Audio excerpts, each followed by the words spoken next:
You're about 7th or 8th year at Rockbridge now? Actually 11th. 11th, oh my goodness, okay. Well, what'd you think coming into, and you're previously at Osceola, is that right? That's correct, yes.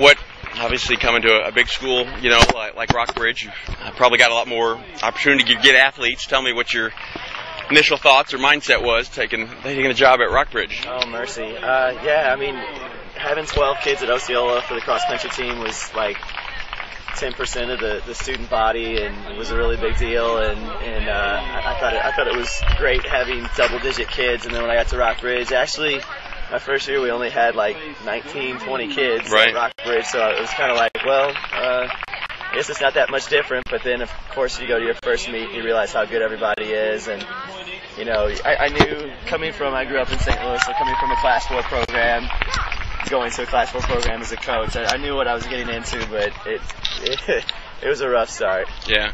Well, I mean, you've done a phenomenal job. I think 40 boys on the roster today, and how many girls? Maybe 30? 35, 36 girls. Yeah.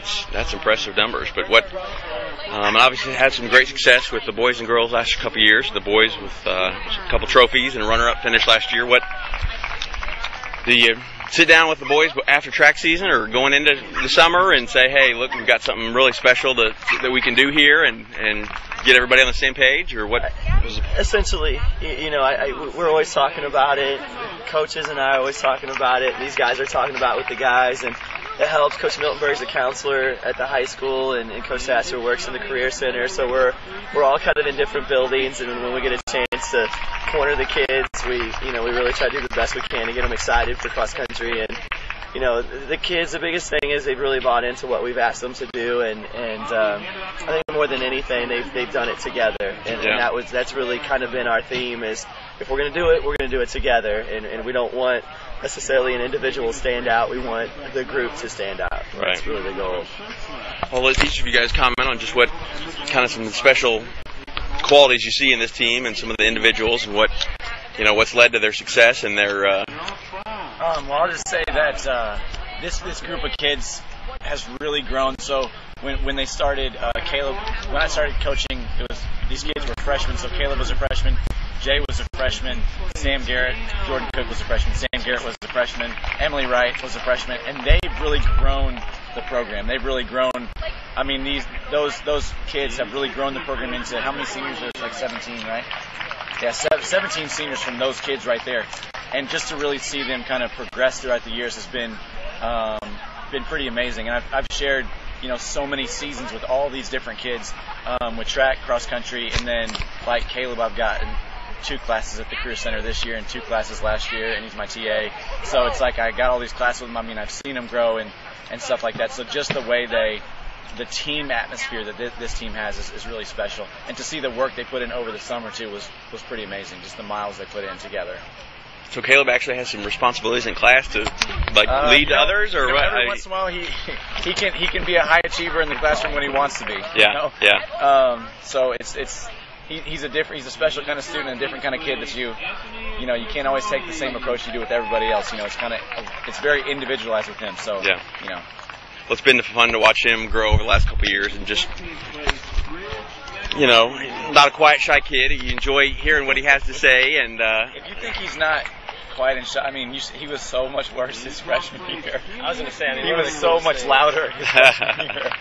One of the coolest things about these men and women that we get to coach with is just how they've grown as people too. I mean, obviously the girls have always kind of been a real tight-knit group and really knows how to work together, but the maturity level that we've seen rise out of the guys over the last year, sort of like when they saw what was at stake and what they could do together, the way they've really come together and grown. And we were just talking about at lunch today, just the change that we've seen in them as people over the last 3 years too. So it's cool to be involved on that side of it as well.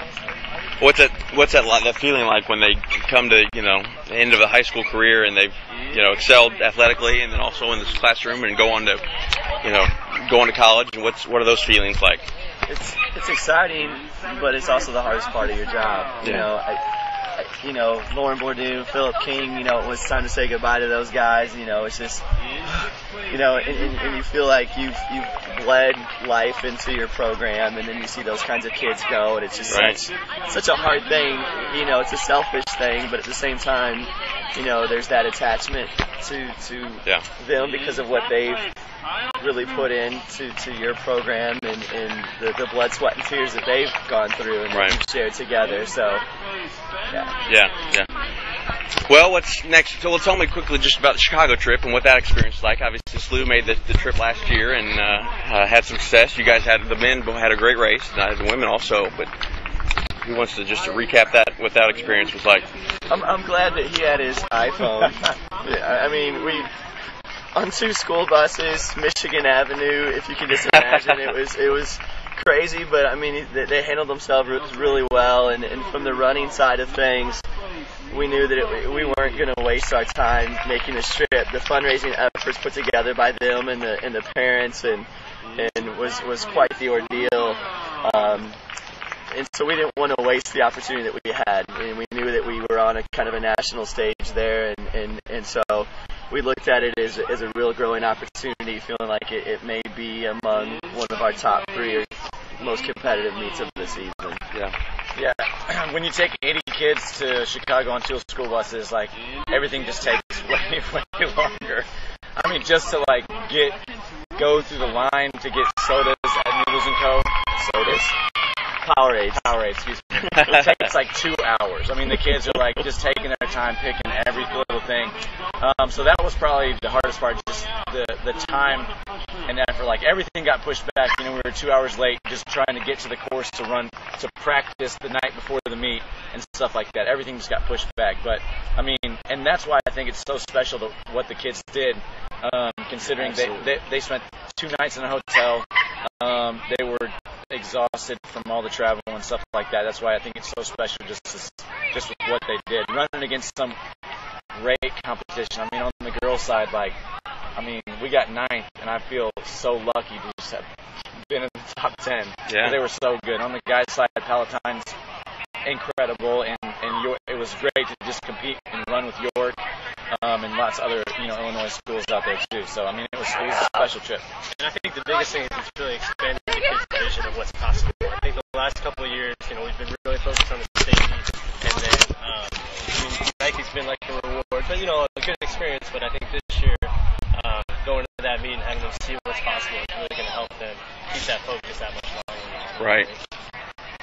And we've run out of memory card space in the video, but we've got the audio back up here. But we'll just take one more minute here. But I'd have to say that with the growth of the Coach Association and the internet, kids are seeing what's out there and what's possible, and really buying into the all year round work. And it's fun to see kids are all over the state and just rise up and do great things.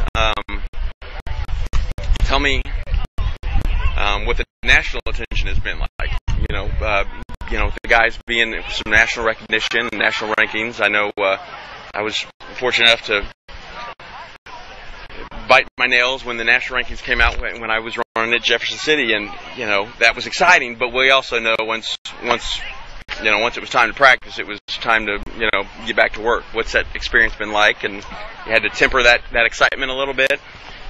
Yeah, I mean, there's a few of our kids on the team that I think the national rankings mean more than others, and just because these kids are used to the fact that cross country doesn't get a lot of airtime, especially in Columbia. There's just we're always going to be back page. We understand that. It's fine. We don't do it for that reason, and so. Well, I was at the state meet last year. I pick up the Columbia Tribune the day after state, and there's a picture of the guy's back.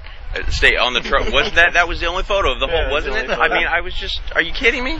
Yeah. Well, that's another thing that I saw in Chicago the day afterwards. I picked up a couple different papers, and there was humongous write-ups about that Palatine invite.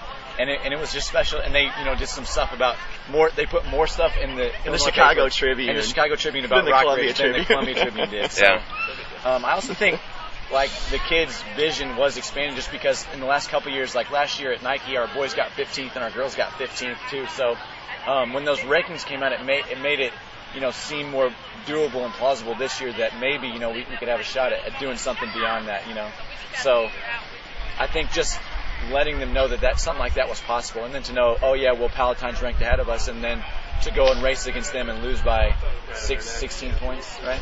To lose by 16 points, I mean, just showed us where we're at in comparison with teams like that.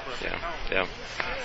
Well, month left in the season, and what's the focus? Just stay healthy and then really get some speed work in and let them go at. Health. Stay healthy, train all energy systems, and keep our heads straight, our focus right, and enjoy the rest of the way.